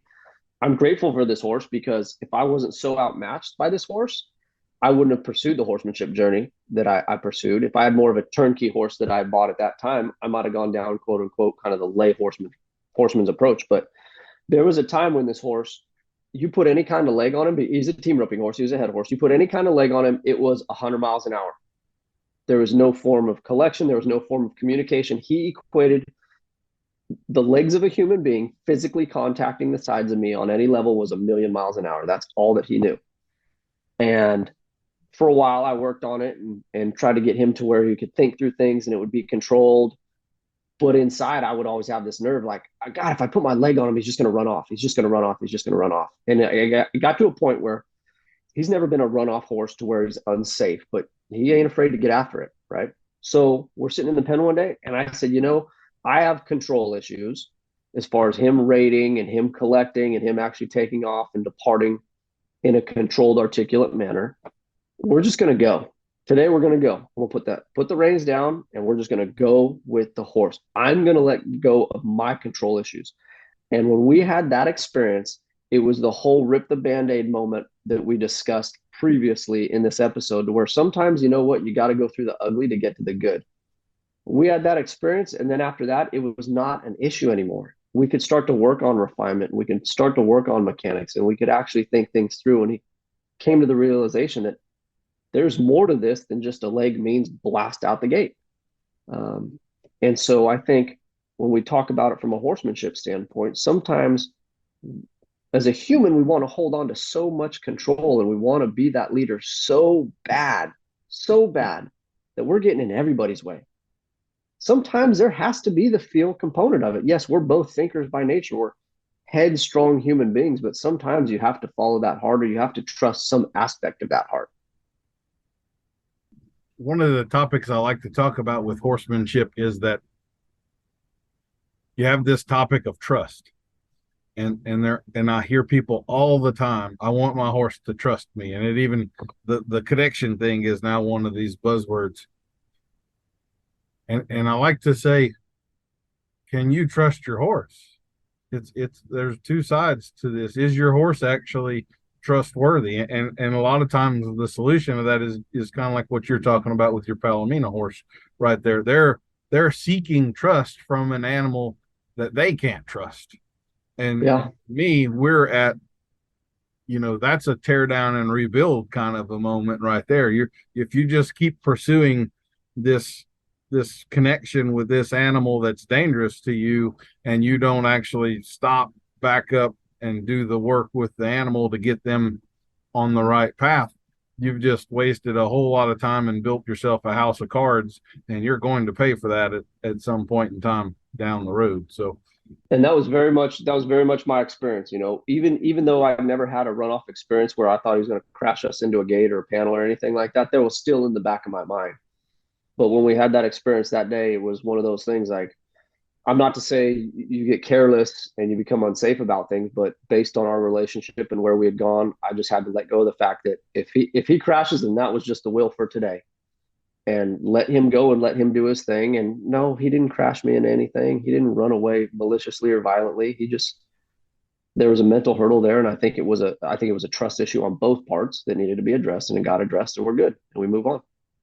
it's like the reverse of laying a horse down. Exactly. Lay the horse down. He's got to give up control, and he's kind of got to submit, and nothing bad happens to him. You did the human version of that. You laid Yeah, yourself down. You just did it in a saddle without a rope, right? You had to, absolutely. you Yeah, had it to was just, me laying down. yeah, turn loose of control and survive and thrive on the other side of it, basically. Heck yeah. Heck yeah.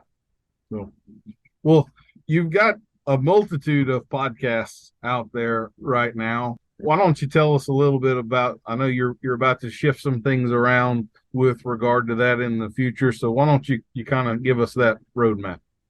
Yeah. So the original podcast was Let Freedom Reign. And we started that, I think, back in August of 2018. And that show was spun off of my experiences with Chris and trying to disseminate more of the message about how the horse can help the human being in developing resilience. And when I got home from Chris's 2016 or 17 or so, I talked to a family member about my experience at Chris's, saying, "Hey, we're trying to get this message out to the world, and how do you do that? I can't figure it out." And he was the guy that I was talking to, the family friend that I was talking to, was a podcast host. And he said, "Man, just do a podcast about it." I said, "Man, that's a great idea, but what's a podcast?" I didn't know the first thing about it, right? So he showed me the how-tos and whatnots. We launched that show. I was darn near convinced that my mom would be the only person to listen to it.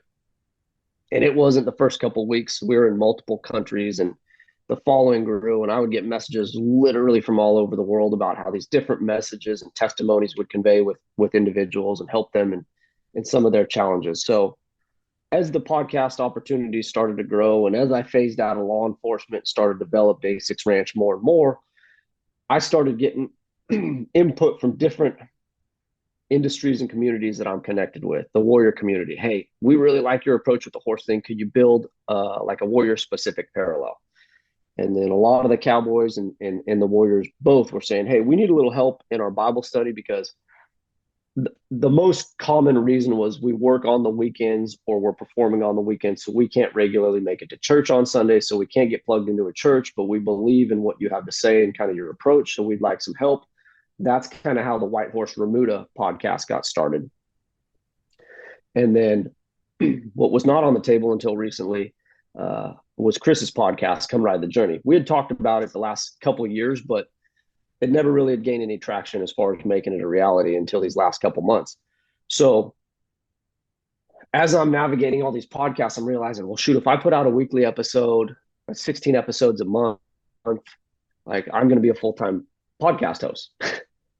With all the man hours that it takes to produce a show, I'm not going to have any chance to work horses, develop my program. So we got to think of a more economical way to do this. So what we're going to do here in this, probably in the next couple of weeks, is we're going to consolidate. Let Freedom Reign podcast will now become, we're shooting to make a Day Six Ranch podcast. And under Day Six Ranch podcast, we'll release weekly episodes, and they will vary in content because there's enough parallels between the different industries that we could all be together, but it makes it a little bit more economical for me. So we'll still keep shows that are thematic and work towards the Let Freedom Reign podcast model of how the horses help the human being. The contact and cover episodes, which are kind of warrior community specific, more geared towards human optimization, human performance, mental performance. Those episodes will be consolidated under the brand. And then obviously we have White Horse Remuda, which is our faith-based podcast. I co-host that with J.R. Vazane, who, if you're following, does not know who J.R. Vazane is. In short, he was a professional cowboy. He had a horse flip over on him a couple years ago. It ended up breaking his back. Doctors told him he'd never walk again. And J.R. and God said, "Watch this." The man has an incredible story, an incredible testimony. He's been a guest on Let Freedom Reign multiple times. He's now the co-host with me on White Horse Remuda. And that show is a Bible study, and it's two guys just walking through life, trying to navigate the Bible the best we can. You know, we're not theologians, we're not college educated in Scripture. We're just trying to navigate what we think God has paved in our path and bring as many people as we can with us, because so many cowboys and so many warriors reached out wanting a little biblical help. We need to have the stones to step off and be disciples, because that's what God has entrusted us with. So, in short, instead of running around and chasing and finding 3 or 4 different podcasts, we're going to consolidate everything under Day Six Ranch podcast. And then obviously Come Ride the Journey with Chris Cox, which I co-host and produce. That's being released under his brand. And that's under right now we're driving people to Spotify because it doesn't matter whether you're an Android or iPhone user, everybody can get to Spotify. Good. And you've kind of, these are some changes. I guess maybe I didn't organize this well. You made some other pretty big changes in your life and moved across the country here recently and left the warrior life. Well, I guess you'd never fully leave the warrior life, but you made a professional change and with Day Six Ranch and doing all this. So why don't you tell us a little bit about that and if you want to get into your family and some of what all you have going on there. Yeah. Yeah. So there's a lot to it. We'll try to sum this up the best we can. So when I left my first agency, I had just had my daughter, and like I said, I wasn't going to let somebody else raise my child. I was overinvested in my profession. I was overinvested in my identity of being a detective and being an undercover guy. That a lot of my personal and professional life was unraveling at a rate that was terrifying, really. And God graciously allowed me to see the writing on the wall, and some changes needed to be made. And I knew that if I wanted to stay in the business that I was in, I had to be closer to home. And that decision took me almost 2 years to make because I was giving up a bunch of seniority, I was giving up credibility in the business, I was giving up a bunch of money and benefits worldly possessions that I was hung up on. Well, I made the jump, and all that money that I was worried about was replaced in the coming months after making the jump between different contract negotiations and incentives, bonuses, things of that sort. I started to repair some of the relationships in my personal life because I physically actually had the time to invest into them. And then as the momentum started to grow of using the horse to help the human being see their value, God lays it on my heart that I'll never forget this. I was sitting at my desk and he just spoke to me and he said, "It's it. We're done. You've served the purpose I've needed you to serve here. You need to go." I said, "Okay. Well, what's that mean?" So my wife and I start to search and see what is God calling us to do? What is this supposed to be? I'm supposedly done in this avenue of my life. What's the next chapter going to be? And it was revealed to us that Day Six Ranch needs to become a serious thing and not just a social podcast that I do. And so I start to do the research and do the homework and do the due diligence. And the decision is made that if I'm going to do it right, I have to walk away from law enforcement. I have to give up everything, everything, the certainty of paychecks and investment accounts and freeze retirements, sell my house, sell assets, because this is where we needed to be. And that decision was made in a matter of months versus years. And it was so much more of a higher stakes decision. But I tell people, God and hard work have never failed me a day in my life. And just because the trajectory of my life has changed and the focus and the mission of my life and his calling for my life has changed doesn't mean all those things that he's made me to be in the form of seeking a professional approach to things, in the work ethic and the drive and the passion and the fire that he's given me, none of that changes, just the focus in which I point all those changes. So we did what we thought we were asked to do, and we sold the house, and I turned in the badge and the gun and came out here and started to develop Day Six Ranch. And it's been a challenging couple of years because I've had quite a bit of experience in the entrepreneurial world, but we're trying to get websites developed and curriculums developed. And we've had some public appearances scheduled where I've been able to go out and speak. And then, like we talked about, growing the different podcast brands and things of this sort. So hopefully in the next couple months, we'll be able to officially roll out our coaching program, our mentor program, and people can sign up and enroll. And it'll be a one-on-one experiential based optimization program to where we help people get the best out of life, given their skills, their ability, their resources, and then travel around the country and start helping some of these veteran service organizations with best practices as far as using the horse to effectively serve their missions and purposes. So it's been an unbelievable journey, going from getting a government check that's going to show up to, every 2 weeks, to not having a paycheck at all and trying to learn how to be an entrepreneur. We also started the India 6-8 Foundation, and that foundation is geared towards the education and integration side of the warrior and Western world. There's so many trainers and so many parts of the Western industry that are looking for credible help And there's so many warriors that are looking for purpose again in their life, whether they're making transition in or out of the profession or within the profession.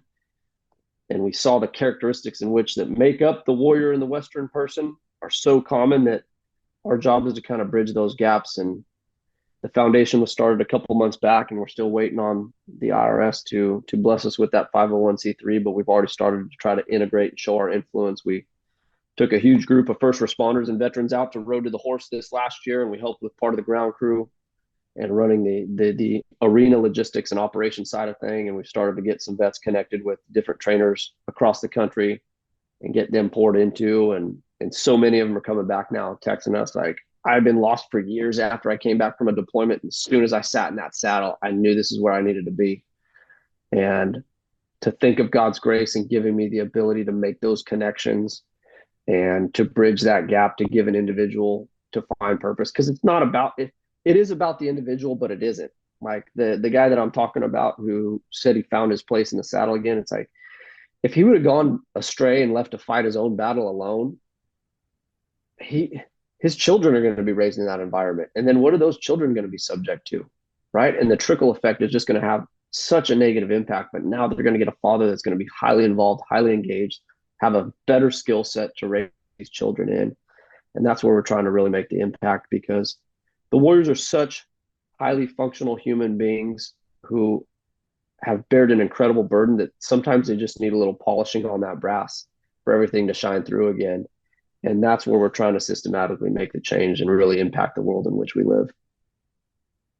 And I guess we have had a predominantly male-based conversation here, but there are obviously female operators and EMS and police officers and military personnel and all. And so you certainly are open to working with them as well, correct? Absolutely. And I get the question all the time, well, what's a warrior? Do you have to be combat deployed?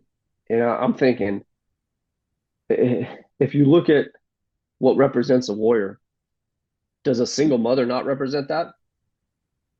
Does a janitor not represent that? Right? They are serving at such a rate in their lives that sometimes they just can't bear the burdens of life. Right? So it doesn't have to be, I'm combat deployed, I'm a cop, I'm a firefighter, I'm a doctor, right? It's somebody who's serving humanity and serving humanity nobly.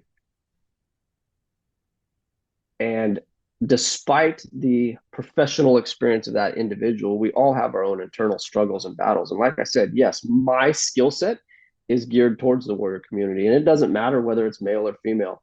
It's the character of the human being in which we're trying to address. But there's plenty of people that I've mentored who aren't formal warriors, that never saw combat deployment, that never answered a 911 radio call, right? They're professional athletes, they're CEOs, they're the quote unquote soccer mom. There's, if you're looking to add value to your life, if you're looking to get the most that you can, and I tell people, we have a year in which your life starts and we have a year in which your life ends. Okay, that's what's going to go on your gravestone. There's a little dash in between. How bold do we want to make that dash? If you're looking to thicken that sucker up, then let's roll. Let's get on with it. You don't have to be a combat deployed warrior. You don't have to be a cop just to be accepted in my program. You don't even have to like horses.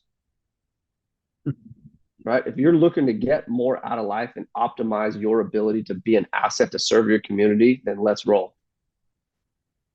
I like it. Yep. Well, I gotta say, I'm a little out of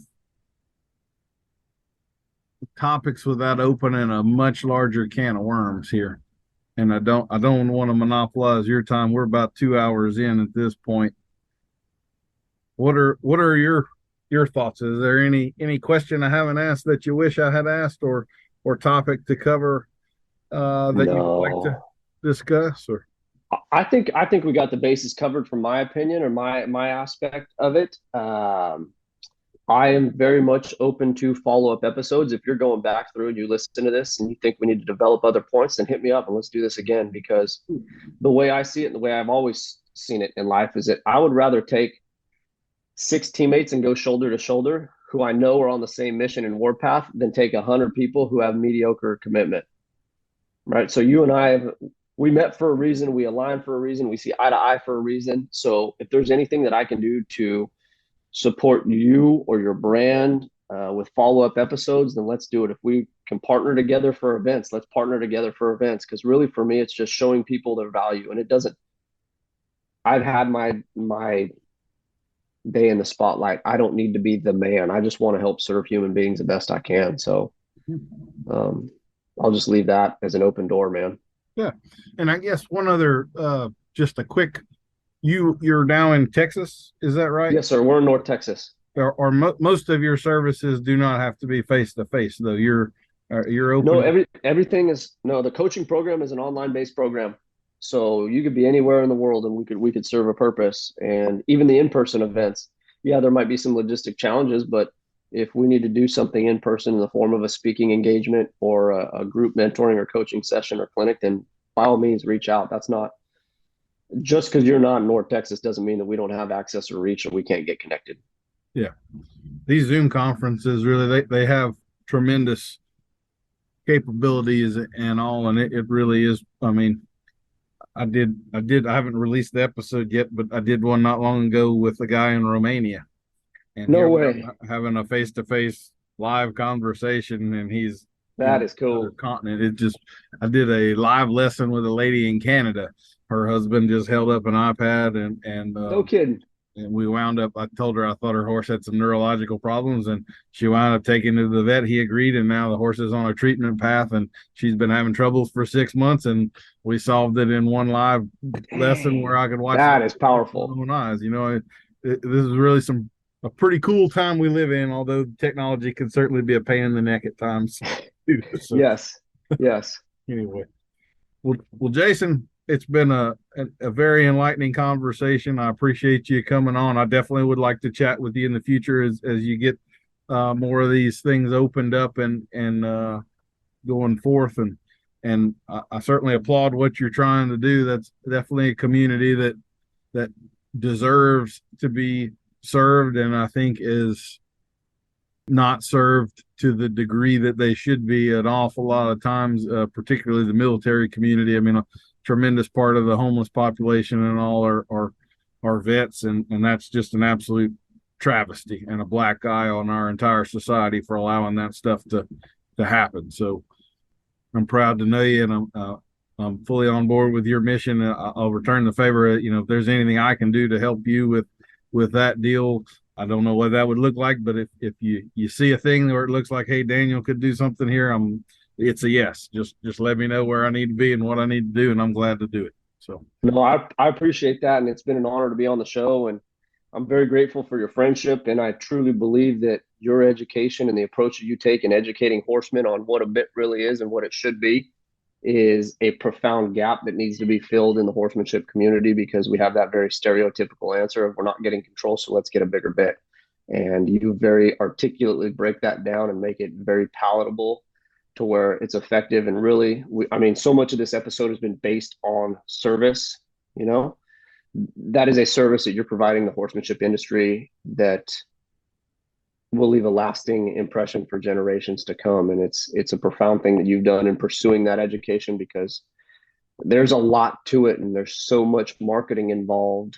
And with that marketing, sometimes bits can be marketed deceptively. So you bring truth and you bring light to it. And I was I was smiling ear to ear throughout your presentation at Best Horse Practices Summit. I mean, it was an incredible opportunity, and I don't know how much I would presume your following has sat through that presentation on some level or watched the DVD, but it's been an honor, and anything that I can do to support adult onset of horsemanship or anything that you got going on, the offers reciprocated, my friend. well, thank you much. And folks will have, of course, links to his podcasts and website and all of that stuff. Do you have other social media, YouTube or Facebook or anything like that? I haven't found that. But Yeah, right now we're most active on. I say active. That's a pretty dang relative term right now because technology is definitely not my strong suit. Facebook and Instagram under Day Six Ranch. And then we have the website day6ranch.com, which is DAY, the number six, RANCH.com. You can reach out to me through any of those platforms. Like I said, Let Freedom Reign podcast is out now.